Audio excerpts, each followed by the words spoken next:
What's going on, you guys? This is StormMakerX, bringing you yet another video in the Mandalorian Armor Kit Build series, and this one is Gauntlet number 2.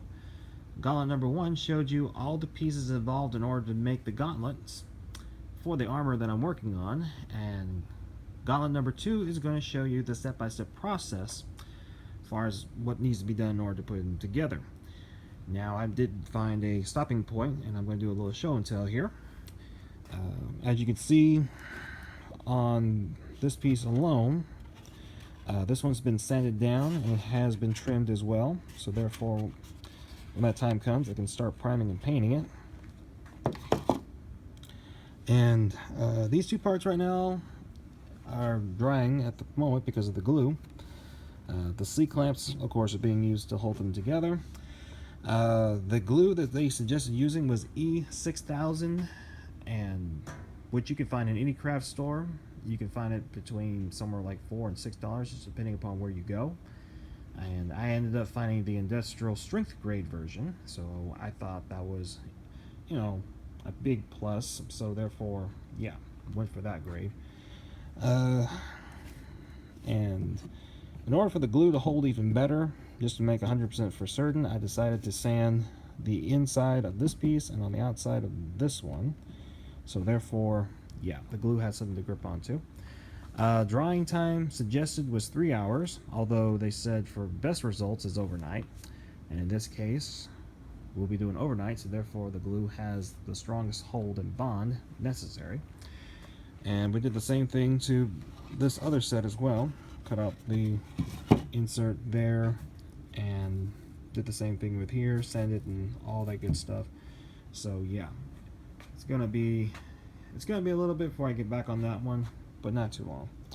And I didn't do anything on the toppers, and the main reason is because when we start getting to this point, we'll have to prime it all together. So especially when I glue the toppers onto the gauntlets themselves. So I figured there was no point in doing anything just yet until we, get to that phase. That way we get it all together. And as you can see here also, I managed to put some silver on the tiny parts, of course, for the toppers. In this case, I added 2 more coats of primer from Gauntlet number 1, and then added 2 coats of that silver on top of it after that. So there are some parts on those pieces that are not exactly perfect per se. They do have a few imperfections here and there, which is fine. I will probably use it in order to kind of like give the weather worn effect a big boost. So yeah, that's what I call taking advantage of the power of oops, even though we don't want to create any oops. And my Dremel tool was the main tool I used for quite a bit of it, besides my hand sander.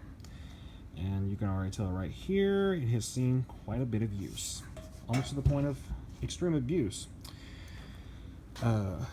What I used also to cut out the inserts was a cutting disc. Of course, I took out that piece on the Dremel tool and insert this one into it, which helped me to cut it out. Only thing is, I was trying to be very careful not to go too far. And then afterwards, I used this piece to cut around the walls on the inside. Or trim it, actually, not cut it. Now, the only thing about using that piece is normally used for manicures, and I kind of used it for something that it was not meant for. But in this case, I kind of needed something small enough to get in there, and that was the only thing I had tool-wise. So, yeah, kind of have to use what you got at, at your disposal. Anyway, so with all that being said, that's pretty much what I got so far. If you've been enjoying, as far as watching the video series, especially this one, just like and comment if you would, and I'll definitely get with you ASAP. If you like to go ahead and keep up with any updates with the video series, just, subscribe and definitely enjoy what's coming, afterwards. So, anyway, I hope you, hope this was educational, and I hope that it'll help you out in the future. And along with that, I thank you for watching. Good night.